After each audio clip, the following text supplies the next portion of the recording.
yo'nalish bo'yicha. Chorvachilik yo'nalishi bo'yicha nechta odam ish bilan ta'minlaysiz deb o'ylayman. Ha? Uyda kim ish bilan band bo'lgan nechta fuqaro bor edi?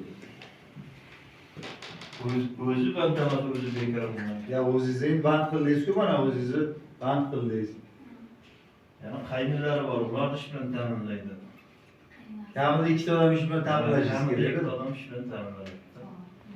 Arzonroq foizdan bo'lsa 17-14%. Ya mana hozir qarang, sizga navoqlar sizga 3 yil muddatga 6 imtiyoz davri bilan 6 imtiyoz davri 45 million so'm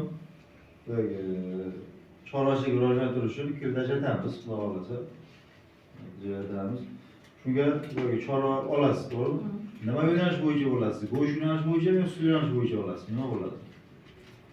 Go'sht yo'nalishida, go'sht yo'nalishida. O'rtoqchilik voqasida. Demak, ikkita ish o'rni yaratasiz.